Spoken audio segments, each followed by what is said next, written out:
안녕하십니까. 오늘도 여지없이 꿀을 빨아먹고 사는 꿀 성대춘입니다. 꿀 항아리가 이제 많이 굳었네요. 말도 안 되는 무슨 판토마임을 하고 있죠. 네, 오늘은 제가 어떤 주제를 가지고 왔냐면은 요즘 그랜드 캐년 그 추락사 좀 많이 슬프고 안타까운 일입니다. 쉽게 얘기하면은 2018년 12월 30일에 미국 그랜드 캐년에서 한국인 25살 청년이 안타깝게도 미끄러져서 추락해가지고 지금 혼수 상태에 빠진 사건입니다.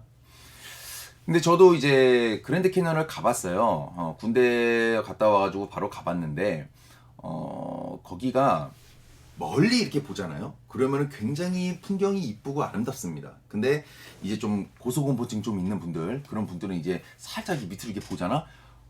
아찔하고 어지러워요. 그 정도로 굉장히 크고 굉장히 높습니다. 예. 근데 이제 저는 이제 비행기를 타고 좀 놀고 싶었는데 돈이 없어가지고 이제 뚜벅이로 걸었어요. 걸어가지고 밑으로 좀 내려가다가 너무 힘들어서 올라왔죠. 내려가봤자 얼마 못 내려갔어. 너무 커가지고.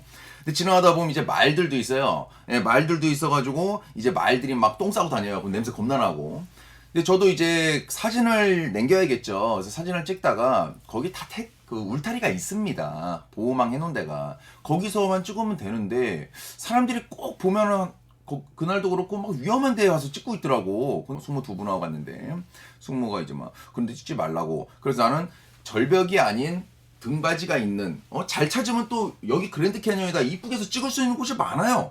예, 가보신 분들은 알겠지만 그렇게 해서 안정적으로 찍고 좀 특이하게 찍고 싶으면 안정적인 데로 충분히 찾을 수가 있습니다. 꼭 거기 떨어지면 나도 한번 찍고 싶었지. 근데 그거만 찍고 되질 수는 없잖아. 내가 하지 말라는 건 안 하는 게 좋은 거예요. 지금 나 여러 개 찍었는데 사진 보지도 않아요. 근데 이제 내용을 보면은 평범한 가정이 이제 감당하기가 너무 어렵다. 한국까지 이송해 오는데 2억이 들고 병원비가 뭐 10억이 뭐 넘고 그런 얘기를 하는데 그분이 그랬대요. 그 보니까 인터뷰 하시는 거 보니까 돈을 갖다가 이제 혼수 상태에 빠진 분을 갖다가 이제 비행기 태우는 것도 좀 그렇고 우선 여기서 치료를 받는 게 맞는 것 같다 이런 얘기를 하더라고. 뭐 의학이 우리나라보다 낫겠지 미국이. 이제 그러면 어떻게 보면 본인의 그 딱 개인적인 거는 챙겨 먹겠다는 거라는 생각밖에 안 들어요. 그리고 이제 평범한 가정이라고 얘기를 했는데 캐나다 유학 무슨 필리핀 유학도 아니고 캐나다 유학하고 이제 미국 관광을 하는 게 쉽지만 않습니다. 우리나라에도 한 반절 이상이 해외를 못 나가본 분들이 많은 걸로 제가 알고 있고요. 안타까운 건 맞지만 국가가 해결할 문제는 저는 아니라고 보는 거예요. 그래서 이 영상을 만든 겁니다. 공과 사는 구별을 해야 된다는 거죠. 왜냐면 이로 인해서 많은 사람들에게 피해가 갈 수가 있어요. 왜? 나중에 불공평하다는 얘기가 나올 수 있거든. 안 그렇습니까? 그런 사사로운 거 감정으로 다 다가갈 수 있는 일이 아니라는 거예요. 안타깝고 슬픈 일이지만. 그리고 지극히 개인적인 일인데 청원이 아닌 모금으로 해야 되는 일 아닌가. 이제 또 세월호 드립치는 사람들이 있어요. 세월호는 도와줬으면서 막 이런 뇌 없는 애들이 있더라고. 잘 봐요. 세월호는 국가의 과실이 인정되기 때문에 국가적 차원에서 책임을 다한 거예요. 이건 국가적 과실입니까? 아니잖아요. 이거는 지극히 개인적인 그 부주의로 인해서 일어난 건데 이렇게 해서 또 개인적인 감정으로 이제 국가의 세금을 쓰기 시작하면은 한도 끝도 없습니다. 형평성에서 어긋날 뿐더러 기준점이 모호해진다는 거예요. 그럼 이제 분탕질이 나고 이제 싸움이 나겠죠. 왜냐 똑같이 세금 내는데. 예를 들어서 이번 그랜드 캐년의 다른 사람들은 또 그렇게 생각할 수 있어요. 내 세금이 그런 데 쓰이는 게 아니라 하루에 한 끼도 못 먹는 그런 불쌍한 아이들한테 갔으면 좋겠다. 맞잖아요. 근데 또 그 사람 말대로 다 할 수는 없어요. 왜? 이 세상에 있는 우리나라에 있는 노숙자하고 힘든 사람을 다 도와줄 수 없잖아요. 그렇다고 해서 그 사람들이 열심히 해서 이제 뭐 살아남는 방법이 맞는 거지. 기준점을 명확히 해야 된다는 거예요. 예를 들어서 그런 국민청원에 올라오는 것들은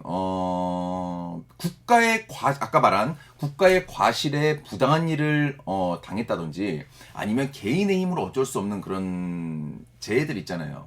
그 뭐 화산이 폭발한다거나 지진이 일어난다거나 뭐 그런 거 아니면 기업의 갑질로 인해서 정말 부당한 해고를 당했다든지 아니면 길 가다가 묵지마 살인을 당했는데 법에서 심신미약이나 가해자가 진정으로 반성하고 있다고 해가지고 말도 안 되는 형량을 이렇게 주어서 피해자들이 너무 억울하게 만드는 상황이라든지 이런 것들은 가능하죠.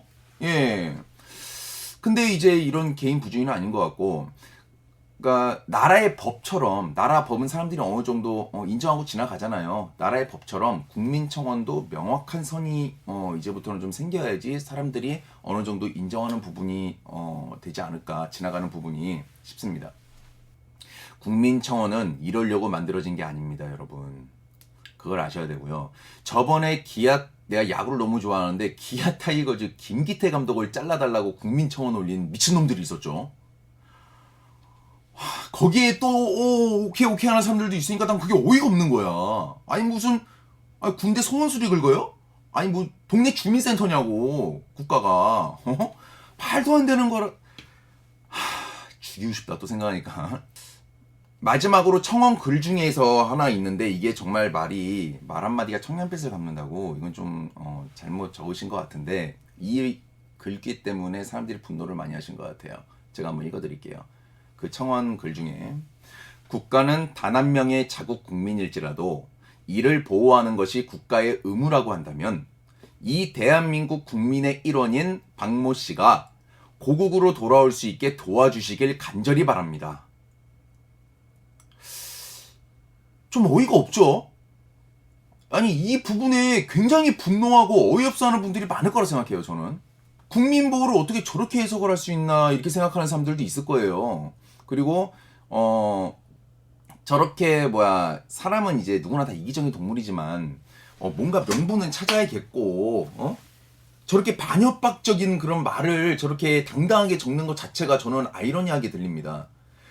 근데 어떤 댓글 중에서 또 이런 사람도 있었어요. 그 글을 보고, 아니 세금을 낸 당사자인 내가, 즉 국가의 주인 주권자인 국민들이 싫다는데 뭘 국가는 국민이 보호하고 어쩌고 하냐. 지금 납세자 당사자인 자기 국민들이 싫다고 반대하고 단호히 부정을 하는데 니네가 뭔데 그런 얘기를 하냐. 이런 말을 하는 사람이 있어요. 이 사람은 좀 화가 나서 감정적으로 들어간 거죠. 근데 저 사람 말도 틀린 건 없다고 봅니다. 저는 그래도 어느 정도 집이 되는 것 같은데 절반이라도 금액을 이렇게 좀 자기가 이게 노력을 자기네들끼리 해가지고 만들어서 청원에다 이제 글을 올려도 반대할 사람이 태반일 텐데 접근 방식이 좀 많이 안타깝습니다. 저는 여러모로. 아무튼 오늘의 결론, 영상 결론은 도움을 요청하는 걸 비난하는 게 아닙니다. 저는 비난하는 게 아니라 방식이 잘못됐다는 거예요. 참으로 안타까운 일이지만 청원이 아닌 모금식으로 해가지고 더 이상의 분탕질이 없이 해결됐으면 하는 게 꿀성대준의 바람이고요. 오늘 영상은 여기까지고요. 그리고 이 슬프고 안타까운 사건, 내 가족이라 생각하면 굉장히 안타깝고 그렇잖아요.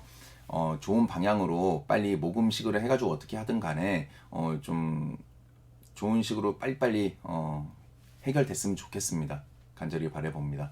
그리고 혹시나 이제 야 이 새끼야 이런 내용 얘기하는데 니 이렇게 이렇게 윙크하고 이 새끼 장난해? 이렇게 말하시는 씹선비가 있을까봐 미리 말씀드려요. 저는 제 영상은 내용하고는 상관없이 제 마지막에 하는 그 포즈는 저만의 것이기 때문에 이거는 별개인 걸로 받아주십시오. 자, 갑니다. 이상 꿀성대 준이었습니다. 구독과 좋아요 그리고 댓글 많이 부탁드립니다.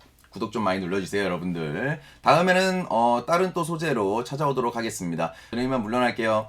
편안한 밤 되십시오. 안녕.